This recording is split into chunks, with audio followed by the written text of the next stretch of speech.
WNYC Studios is supported by Odoo. When you buy business software from lots of vendors, the costs add up and it gets complicated and confusing. Odoo solves this. It's a single company that sells a suite of enterprise apps that handles everything from accounting to inventory to sales. Odoo is all connected on a single platform in a simple and affordable way. You can save money without missing out on the features you need. Check out Odoo at odoo.com. That's odoo.com.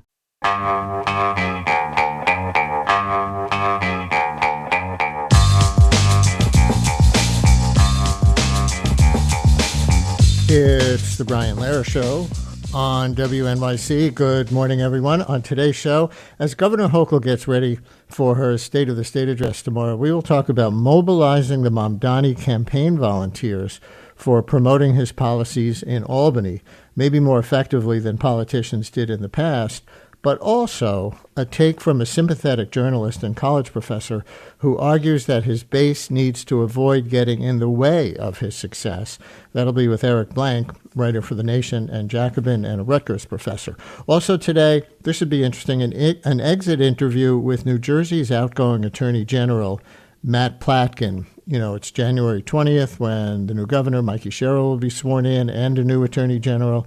It was a very eventful 4 years, not as much of a public figure outside the state of New Jersey, but very consequential. Among other things, he became the lead plaintiff in the case to save birthright citizenship. He sued social media companies for alleged deceptive practices that harm children. He took on corruption in the state and more, and that's coming up. That should be interesting with Matt Platkin. But we will start on the intense moment in national and international politics as they involve the White House right now.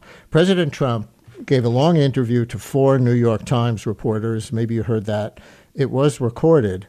The 30 seconds of the interview making the most news are this clip. Now think about the aggressive actions the president is taking right now in Latin America and maybe Greenland, maybe Iran, not to mention Minnesota, as you listen to this exchange begun by our guest, New York Times White House correspondent Katie Rogers. Do you see any checks on your power on the world stage? Is there anything that could stop you if you wanted to? Yeah, there's one thing, my own morality, my own mind. It's the only thing that can stop, and that's very good. I don't need international law. I'm not looking to hurt people. Do you feel your administration needs to abide by international law on the global stage? Yeah, I do. I do. But it depends what your definition of international law is.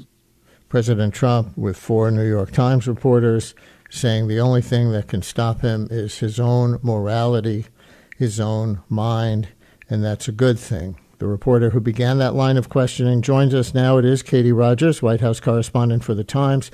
She's also author of the book American Woman, The Transformation of the Modern First Lady, from Hillary Clinton to Jill Biden. Katie, thanks for coming on with us. Welcome to WNYC.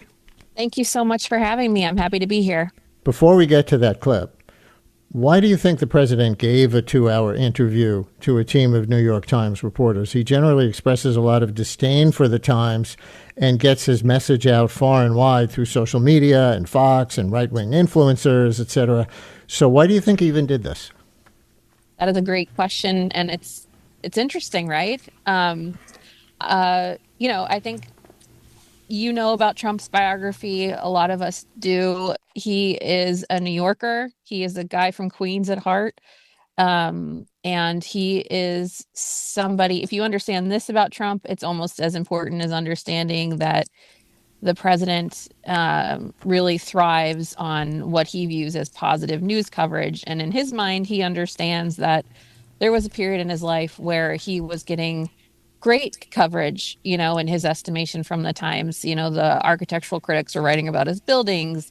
The culture pages were writing about his relationships. He was sort of a New York figure, a larger than life mogul. And now he sits in the Oval Office and he's furious that his hometown paper is not treating him the same way and is not writing what he would view as flattering news stories about him. And so if you take those two pieces of him, he's a New Yorker who thrives on positive attention, it makes absolute sense that at the most important, arguably the most important moment for him and his administration on the world stage, he wants to call in the Times and try again, as he has repeatedly, not with this group of reporters, but other Times journalists. He wants the Times to understand him, and he wants the Times to support what he's doing. And, as journalists, that the latter is not our job. Our job is to sort of understand him, but also hold him to account and press him on the decisions he's making and the reasons he's making them. So, I think he will never stop trying for what he views as a glowing Times headline, but he also wants to be understood by this paper. Yeah, I think the last part of that is really important. In addition to the Times in a certain way being his hometown newspaper or one of his hometown newspapers, as somebody who came up in Queens, also though that kind of contradictory feeling or complicated feeling that he has toward elite institutions generally. That Totally, he loves to hate them and express disdain for them. But this was part of his Queens thing, too. He also wanted to be accepted. He was an outsider, and outsider who wanted to be, held in high esteem by people he wants respect from. That is a very, it's a key facet of the wide-ranging personality that is President Trump. And from y'all's point of view, with a president who talks and posts all the time, including, in fairness, taking lots of reporters' questions, what were your goals as Times reporters that you hoped could be a public service in a different kind of way with this 2-hour sit-down with 4 of you? Right. So we were negotiating with the White House for weeks over this, and we weren't sure it was going to happen, but we had a lot of discussions about it. And it kind of dates back to, I had written a story about his health in November, and he had reacted pretty aggressively to that, and was sort of on a tear about seditious and treasonous reporting by the Times and others about his health. And then he happens to see, David Sanger in the Oval Office. David was doing pool duty, which I don't know, that is every day a different group of reporters is assigned to be with the president. And if he calls them into the Oval, those are the people who are asking him questions on television when you see him sort of sitting there and fielding questions behind the Resolute desk. David Sanger, he knows David. David has been a reporter at the Times for 42 years. He is a familiar face. And at the end of that pool spray, as we call it, he said something like, "David, call me."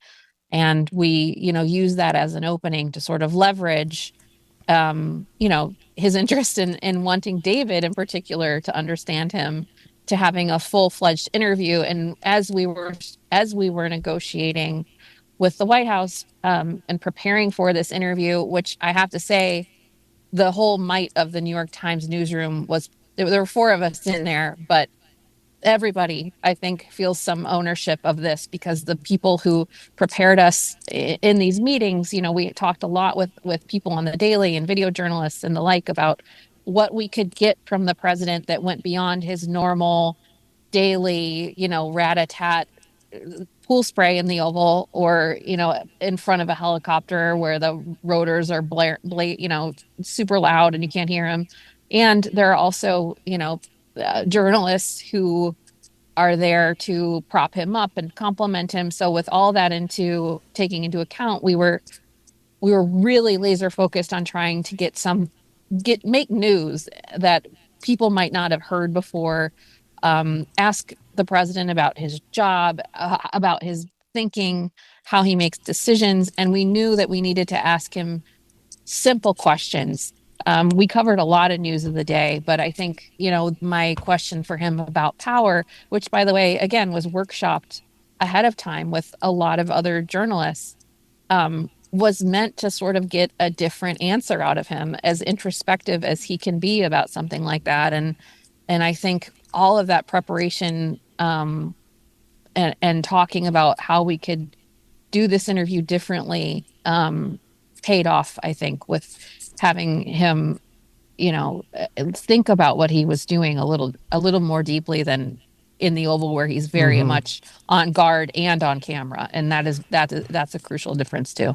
So let's talk about the soundbite that we played that is making people shudder around the country and around the world. You asked, do you see any checks on your power on the world stage?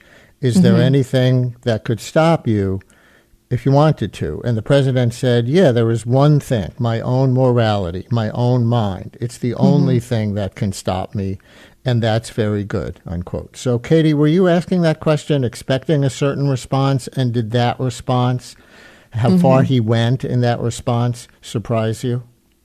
I think the interesting part of that question is that was the second time I had tried that question. I had tried it about a minute earlier. I asked a version of the same question, and he went off on President Biden and the Afghanistan troop withdrawal. And as he's talking, I'm thinking, okay, he's doing what he normally does, which is he sort of diverts into Biden criticism, and then I'm thinking, this is what we hear all the time, and I just waited for him to take a breath or a beat, and I might have just interrupted him and tried again, just really quickly, because the first question was longer, and I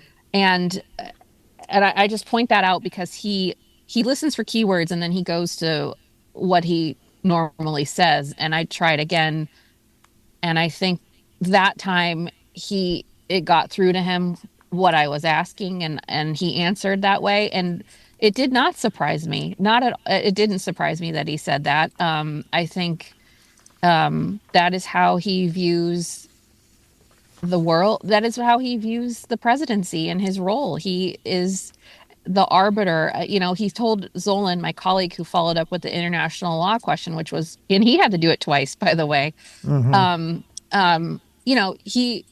He will say that he must abide by international law, but the key thing about his answers in both cases is that he sees himself as the arbiter of what international law is and how it should be applied.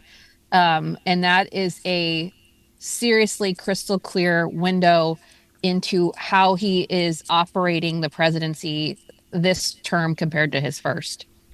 So listeners, how do you hear or feel about the president's words about his own moral compass being the only thing that controls him on the world stage, or Stephen Miller, and we'll play this clip, we played it last week, but we'll play it again, saying on CNN last week simply that the world is governed by strength. 212-433 WNYC, listeners, 212-433-9692. You can call or you can text as usual, or any other questions or comments for New York Times White House correspondent Katie Rogers, one of the 4 Times reporters who did that 2-hour sit-down with President Trump last week, 212-433-9692. And here's a caller from, I think, a Trump supporter who will say that clip is no big deal. Dan in Brooklyn, you're on WNYC. Hello, Dan. Thank you for calling in. Hello. Thanks for taking my call. Not necessarily a Trump supporter at all. In fact, I did not vote for him. I think he's outrageous, and we should realize at this point that he's pretty raw and unfiltered when he speaks. Okay, but sorry if I misinterpreted your call, but go ahead. I think it's much ado about nothing. Number one, any president who is the executive of the United States is obviously, as the executive, operating from their own sense of morality in terms of their decision-making. He's just unfiltered in the way he said it. But every single president is obviously going to operate from their individual standpoint as an executive. Number two, when it comes to international law is always under development. The United States does not abide by several international law statutes, so it's not a one fixed thing. In fact, Biden made it very clear. He said it was outrageous that the International Criminal Court, which we do not associate with and abide by, right? We're not in that treaty. Just saying, for Netanyahu or for Hamas leaders. The point is, both cases, that international law is not a fixed thing. So for us to simply assume that we should abide by it is to say that we, as the United States, should defer our own law to some sort of amorphous international law, when the UN, we see, has their Human Rights Council run by Syria a few years ago. It's ridiculous. We are the United States of America, and we should be setting the tone, not simply just succumbing to some sense that there's an international law that we should abide by. Good. I We'll think talk, those are- we'll talk to International Katie Criminal about Court that in a is second. something we Dan, don't go Katie, with. before you jump in, just, Dan, on the first part of your answer, that every U.S. president is guided by their own sense of morality. Obviously, that's true. But Katie's question was, is there anything that could stop you? And the president said, one thing, my own morality. You don't find that different? Look, that's the no, because that's just the outrageous, raw, unfiltered nature of Donald Trump. And here we are obsessing about it and talking about it on a Monday morning when there are bigger things in the world and bigger fish to fry. And that's exactly what feeds into his notion that there's this Trump derangement syndrome, because of course he's operating on that. But of course we know there are checks and balances. Just like he said, I'm going to send the National Guard into every place and everywhere. But the courts do what they do, and they pull things in and they hem things in. Congress, even Republicans right now, are looking deeper into Venezuela. So, this is just Trump. He's just talking off the cuff as he normally does, and we're making a big old how do you do about it. Dan, thank you for your call. I really appreciate it. And we're going to talk about specifically, after the sort of theoretical of a president even saying those words, how it does apply now to Venezuela, to Greenland, maybe to Iran. But Katie, I know you wanted to get in with a reaction to the caller. Go ahead.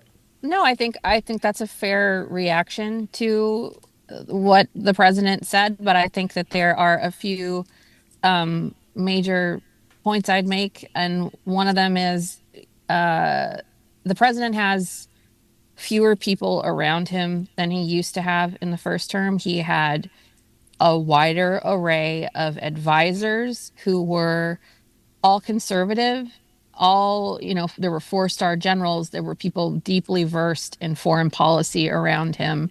Now he has a much smaller group of people around him. He has fewer inputs from other staffers. So while your caller is absolutely correct that it comes down to one man's decision, the difference here is that there are fewer people around him and they're all saying the same thing. And that is very different from any other president, including first-term President Trump. So that, I think, is an important distinction. And your caller mentioned, I think, setting the tone. The United States is setting the tone of how we operate on the world stage. And that is also really, with what the president said, the tone is really, I will do what I want to do and nothing can stop me. And if that is, I think, what's the term, derangement syndrome, that is for others to determine.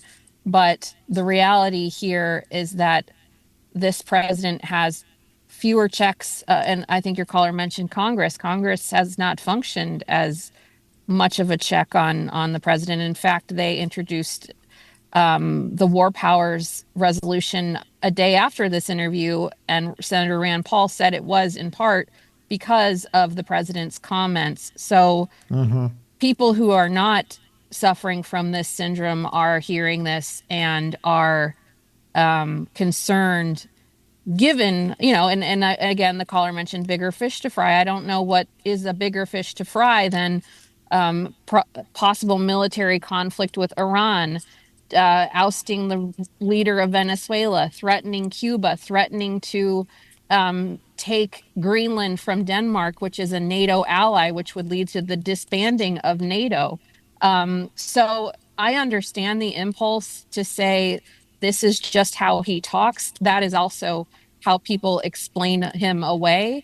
But I think that there are no bigger fish to fry than these issues on the world stage and how the president is thinking about operating the United States military and directing the military at this moment.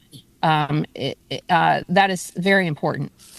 And another reason, in my own opinion, that it's important to talk about this is that it's always impossible to tell when the president is just riffing and when he's saying something that he actually means to apply.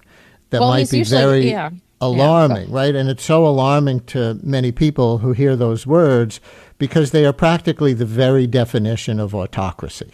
Well, and I think the riffing part is important because Greenland as a concept goes back to his first term when the president joked out loud to his advisors that maybe we should just take Greenland because it has a lot of natural resources.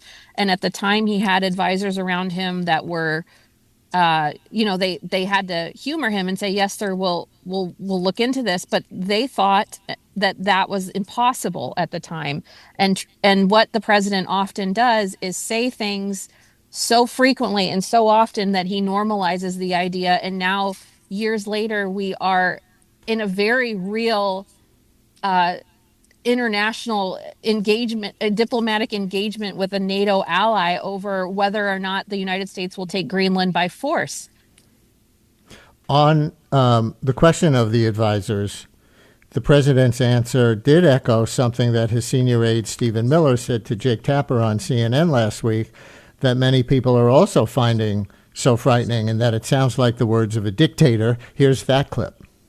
We live in a world, in the real world, Jake, that is governed by strength, that is governed by force, that is governed by power. These are the iron laws of the world that have existed since the beginning of time. So is that where we are, Katie, as the first year of this Trump term wraps up, that might makes right? I mean, if that's the message, it's not what our country was founded on, not to mention what Jesus or other religion or morality icons would say. Well, I will say that in that interview, we asked the president about Stephen Miller's comments, and he said, he didn't necessarily believe that taking everything by force was the way to do things. And, to your earlier point, it's hard to know sometimes what exactly he's serious about and what he's poll testing or trial ballooning. So he did say that, but then throughout the 2-hour interview, he goes on to make very clear to us that he reserves the right to use force. So right now, the president is in a position where he's letting Stephen Miller, who is, by the way, involved in all policy issues in that White House, whether it's international Greenland or sending ICE agents into Minneapolis. He's letting Stephen Miller sort of be the most extreme version of that messaging coming from the White House. And the president himself is saying, well, I want to get along with everybody. I don't want to take things. I abide by international law, but I will decide for myself and I will use force if I need to. That's where we're at. Philippe in Manhattan, you're on WNYC with New York Times White House correspondent Katie Rogers. Hi, Philippe. Hi, good morning. Thank you so much. One thing that I noted earlier in this interview was that Katie said that she had to ask the same question twice before the president addressed the actual meat of her question. And then she also went on to state that the same thing happened with another one of her New York Times colleagues. After 2 hours of spending this intimate time in the Oval with the president, what was your team's takeaway on the president's general cognitive abilities? That's a really great question because I did think about that after I was finished. He was able to take questions for 2 hours, give us a tour of the White House. He took us up to the residence. We pressed him and pushed him repeatedly on issues ranging from the world stage to the economy, immigration, how he perceives his job, his health. My colleague asked him if he's ever taken Ozempic. I asked him if he's ever had a heart attack. He took a lot of questions and it got uncomfortable at points. And at the end of that interview, he said something like, wow, this was great. It's like a competition. He enjoyed the sparring, even though it got uncomfortable and adversarial at points. So my takeaway is about his cognitive abilities is that, he is able to answer questions. He has recall. He goes to the same explanations and anecdotes and stories. But he's quick. He's very quick to respond off the cuff and on the fly. I didn't, I wasn't sitting there looking for, cognitive failure, but he was quick on the uptake, and he knew. He sets the messaging tone for that White House, and I didn't come away. I mean, there were some moments where he was at odds with Republican orthodoxy and the current, state of his party in major ways, like immigration. But I think that is, him wanting to explain himself or be more of a uniter in the moment. So I don't know if that answers your question, but there weren't moments in that interview where I necessarily thought he was, failing to understand what we were asking him. He was struggling to hear. He was struggling to hear at points, but that's what I would say. Philippe, thank you for your call. Before we get into the particulars of Venezuela and Cuba and Greenland and Iran right at this moment, let me take one call from a listener, and there are a couple like this on the board, who want to criticize or critique the entire premise of doing this kind of interview with Trump and publishing the whole transcript and everything in the New York Times. Jacob in the Bronx, you're on WNYC with Katie Rogers. Hello. Hi, thanks for taking my call. Yeah, I don't mean any disrespect to the New York Times. I'm a Democrat. I'm a regular reader of the New York Times. I'm so sick and tired of seeing Trump's name in the headlines. There is nothing greater that this man wants than for us to be talking about him, which is exactly what this segment is this morning. All he wants to do is get his name in the news. If we're not talking about him in a particular day, then it's not a good day in the Trump world. This interview, it's everything we do with Trump is analyzing every word he says. He's a provocateur. He wants to say things. And I think that the liberal media reads way too much into these things, and we need to start talking about more important issues, because he's a complete narcissist. And I think this is actually everything with Trump is, can you believe he said this? Can you believe he said that? It goes on for years, and I think we actually need to stop it. And I think it's beneath the New York Times to keep doing these stories. Thank you. Thank you. Katie? I just wonder, what is more important? What would be a more important topic that the president isn't influencing or in direct control of? I would say we need to be talking about the economy. We need to be talking about people's lives. We need to get Trump's name. We need to get Trump's name out of every single article. Every article I read with Trump is he's got a blemish on his hand. What's going on with his health?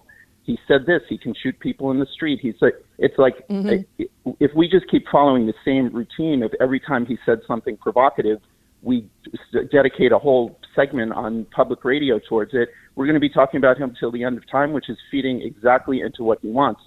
Jacob, let me ask you one more follow-up question. What if he is acting, to many people's minds, like an autocrat, and then actually comes out and says or suggests, yeah, I have the power of an autocrat? Not a big deal? Is that a question to me specifically? To you, yeah. So I think that unfortunately he's the president for the next 3 years. And he knows that, which is why he's doing a lot of these things. He's pretty much untouchable until the midterms next year, and that is the only thing that matters. We need to start building up candidates that could possibly challenge him. We need to start talking about people's lives, how we can make their lives better. He's going to do the most audacious things in the next every day, and we need to get him out of office. That's the only thing we can do. And that's from a political perspective, from a Democrat. It's different from what a journalist is doing. But Katie, go ahead. Yeah, I mean, I think those are great. It's a great wish list, and I take your point about the economy. It was really important for me to press him on the economy and to ask him, sir, even Republicans are warning that people are suffering. Young men are turning away from you. They're worried about the rise of AI. What do you say to them? I asked him multiple times what he would say to low income and middle earners who can't afford to live right now. He had no answer for that. And I know that you think that, as many people do, many people believe that we just inflame things by writing stories about him, which, is literally my job. But that aside, having the president of the United States on the record refusing to believe that the economy is bad, refusing to believe that the people who voted for him are putting groceries on payment plans, calling polls rigged, circling back to his own personal grievances, that is something that voters, that Americans are going to take into account when they go to the polls to vote for Republicans or Democrats in these midterm elections. And I would argue that asking the president and pushing him on something like the economy and pushing him on people's lives is absolutely important and crucial to our job as journalists to inform the American people ahead of making such a decision as important as voting.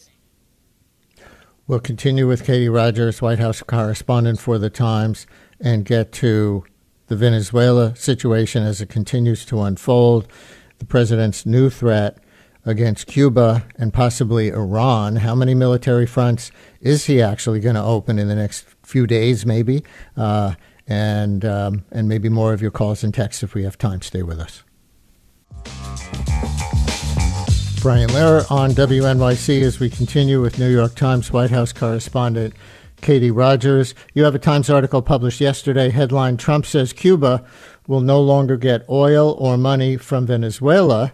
And it says President Trump urged Cuba to, quote, make a deal before it's too late in a social media post, but it was unclear what he meant, you wrote, and that Cuba's president responded with defiance. What does your reporting tell you about what he may have meant by Cuba making a deal, or what would happen if he decides it's too late? Because, and even to the previous caller's point, this is exactly the kind of thing that he said about Venezuela for a long time, and a lot of people thought, yeah, he doesn't like Maduro. Didn't think we'd actually send the military in. Mm-hmm. Well, I worked to figure out what he was talking about when he made a deal, and I spoke to somebody very close to him who was with him yesterday, who said they had no idea, and the president doesn't have an idea. His response would just be, they need to make a deal. So yeah. Cuba doesn't have much in terms of resources to offer the United States. It is unclear what a deal could even be. Perhaps the release of political prisoners in Cuba and a change of rhetoric toward the American government. That the Cuban government has, been a thorn in the side of American diplomacy for decades, not just right now. And the second point of your question is, Venezuela has long been seen by Secretary of State Marco Rubio as a way to get to Cuba and to basically cause regime change in Cuba. If that Venezuela and Cuba are very close politically, financially, economically, and crippling Cuba by way of Venezuela, pressuring Delcy Rodriguez and the people in power in Venezuela to cut off ties, particularly financially with the Cubans, could hasten what somebody like Secretary Rubio wants, which is the fall of a leftist communist government in Cuba. You also wrote in that article that, quote, Mr. Trump's command to Cuba to make a deal was also a message to Venezuela's new leader, Delcy Rodriguez, who was Maduro's vice president. You wrote, she faces pressure to cut the United States into the country's oil production and in turn to cut off what it gives to other countries, including Cuba, unquote, from your article. I want to play a clip of Delcy Rodriguez. Folks, this is in Spanish with NPR's Carrie Kahn translating to English. It sounds like, this is the way NPR set it up on Weekend Edition yesterday, that it sounds like Rodriguez is capitulating to Trump while still saying she's not. Listen. Y no nos vamos a rendir frente a ningún tipo de agresión.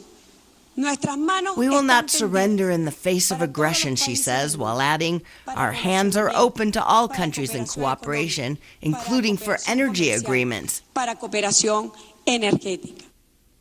So I'm curious, as a White House reporter, Katie, how you hear that clip and how much power Trump has over acting President Rodriguez right now. And if you want to go there, on what she is trying to accomplish in this relationship at this point? I realize you're a U.S. White House reporter, not a Venezuela correspondent. Well, when I hear her speak like that, it reminds me of a lot of other leaders, whether they're leading nations or leading cities, who try to say, we make our own decisions, we are sovereign, and yet we are going to work with the Trump administration. This happens a lot, and historically, they end up being compelled to do what the United States government wants. So I guess I answered the first part of your question last, but I think that sends up a flag to me. That sounds very much like a leader trying to thread the needle, trying to buy time, trying to reason and engage in diplomacy with what they view as a hostile takeover, and in what in every case, by definition, it is, by ousting the leader of the country. So I think the Americans know that it's not leverage, it's control. And right now, I think the president is in a period of figuring out if she is going to do what he wants, or if he is going to escalate. Do you have any take on why Trump did not ally himself after seizing Maduro with the opposition leader and Nobel Peace Prize winner Maria Corina Machado? I've been curious about this. I wrote a newsletter post about it last week. Machado, who won the Nobel Peace Prize last year, why? For her courage in opposing Maduro, and seen as the most popular politician in Venezuela. And she dedicated her Nobel Peace Prize to Trump. And yet he completely kicked her to the curb and worked with Maduro's vice president. Do you know why? Because I haven't been able to figure out why. I can't tell you why. I can tell you, based on the interview we had with him, and what I have seen, is that he has said that she does not have the respect that she needs. And that is what he has said. But also, from the interview, it is pretty clear that he thinks about what he is doing in terms of, and this is historically true as well, is he does quick raids that are very high risk, that are cover of night, al-Baghdadi, bombing Iran's nuclear sites, ousting Maduro. And then there's the next part is not something he likes to think about. The next part is not something he's engaged in. And I would think that installing an opposition leader, rightful or not, is a headache that would take a lot of time. It would take a lot of oversight. It would take the military. And that is, that's not how he thinks. He thinks in terms of operations, not occupations. Well, the latest threat of military action from the president is now toward Iran, with the widespread protests against the regime that are taking place there. Certainly most Americans would support the protesters against that authoritarian theocracy. But what does the president see as a U.S. national interest that could cause him to get militarily involved? I think, I think the most crucial, important interest we have is stopping the Iranians from developing a bomb, developing a nuclear weapon. And I think that if the United States, through military intervention, this is what I think. I have not deeply reported on Trump's strategy here, to the extent that there is one. But there is an opportunity to do that and to shake a theocratic government that has alienated many of its citizens and endangered them. Yeah, though bombing nuclear facilities is different than, getting involved in a popular uprising for regime change. I know we're just about at the end of our scheduled time, but let me throw in one Greenland question because I think it's really important. Here's the president on Air Force One yesterday saying if the U.S. government doesn't take Greenland, others will. If we don't take Greenland, Russia or China will take Greenland, and I am not going to let that happen. Is there any deal they can offer you? Either like yeah, sure. I'd love to make a deal with them. It's easier. But one way or the other, we're going to have Greenland. because he says otherwise China or Russia will. Why this sudden renewed focus on Greenland right in the middle of the complicated situation in Venezuela? Then I know you got to go. I think that he is feeling emboldened. I said earlier that he's talked about wanting Greenland for a while. He is thinking about encroachments by Russia and China. But at the end of the day, the Venezuelan takeover was about oil. He brought in oil executives last week. It was about exploiting a natural resource. Greenland has critical minerals that would help us in the race to build semiconductors and chips, the most advanced technology in the world. It has uranium. It has all sorts of natural resources that he would want.